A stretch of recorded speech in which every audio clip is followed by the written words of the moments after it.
Ça y est, on y est. J'ai pris mes premiers cours de BD et illustration.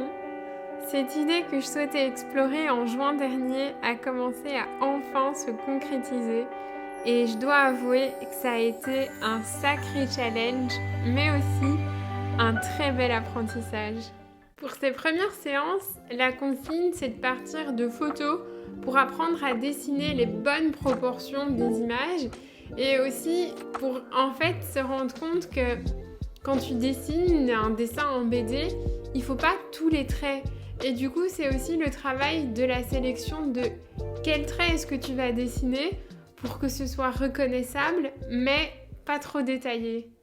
Je vais pas te mentir, le premier coup de crayon a été vraiment hyper intimidant, surtout quand tu vois de si belles photographies.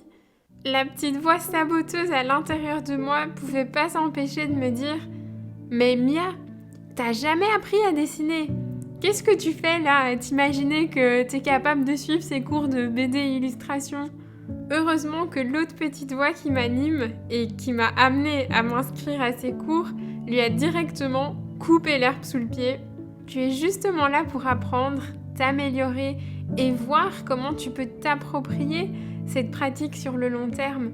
Reconnecte-toi à ta curiosité et non à ton anxiété. Fais-toi confiance. Petit trait par petit trait, tu arriveras à quelque chose. Ose juste. Et après ce court mais hyper intense débat dans ma tête, j'ai osé poser le crayon et me faire confiance. J'ai fait un premier essai avec une image issue d'un livre de photos, comme le suggérait la consigne.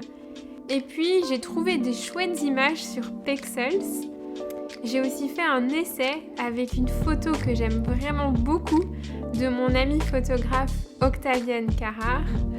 Et au bout de 2 heures de dessin, je me suis arrêtée sur ça pour ce premier cours. Et surtout, si j'avais pas écouté ma petite voix encourageante, en fait, j'aurais pas su que je suis tout à fait capable d'aller au bout de cet exercice et aussi d'être fière de ce que j'ai fait. Pas parce que c'est parfait, mais juste parce que j'ai été au bout et c'est moins pire que ce que j'imaginais. Ça me fait d'ailleurs penser à une petite planche de BD que j'ai feuilletée dans ce livre. Elle m'a fait conscientiser qu'en fait, on ne se sent jamais prêt à faire le premier pas. Du coup, on se renseigne, on demande conseil, on lit sur le sujet, on regarde des vidéos. Mais le temps, lui, il passe, on procrastine et l'opportunité pourrait en fait ne pas se représenter. Donc, le bon moment, c'est maintenant. C'est facile à dire comme ça, mais c'est normal de procrastiner parce qu'en vrai, c'est pas un simple pas qu'on s'apprête à faire, c'est carrément un saut. Et du coup, c'est normal que ça fasse peur, c'est normal qu'on procrastine ça. Évidemment, ce saut, il prend très souvent des formes symboliques. Il peut être représenté par le fait de s'engager dans une nouvelle voie, par le fait aussi d'oser se montrer en public pour certains, ou même de dépasser du coup le regard des autres, voire aussi d'oser être à nouveau débutant dans un nouveau domaine. Pour moi, le premier pas, c'est toujours un saut psychologique. Ça me demande de laisser une manière de penser ou une peur derrière moi et il y a toujours une rupture qui se crée. Ici, elle s'est créée quand j'ai décidé de laisser derrière moi la pensée que je ne suis pas capable de dessiner car je n'ai jamais appris, pour m'élancer plutôt vers je suis capable de dessiner. Ouais, je vais pratiquer, m'améliorer et découvrir au fur et à mesure comment je peux m'approprier cette pratique sur le long terme. Mais c'était pas un simple pas, c'était un saut, c'était un saut psychologique, ouais.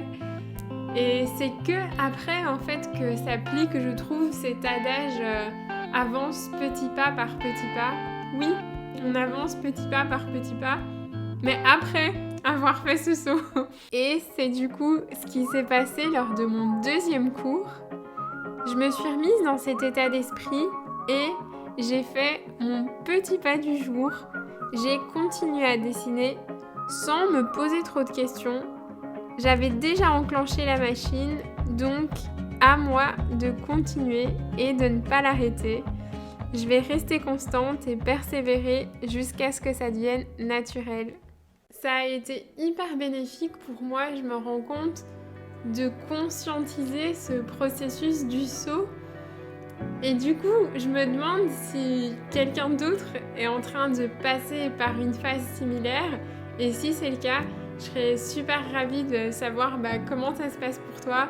Et même du coup, t'envoyer plein de courage et de bonnes énergies pour ce saut que tu t'apprêtes à faire ou que tu es peut-être du coup déjà en train de réaliser.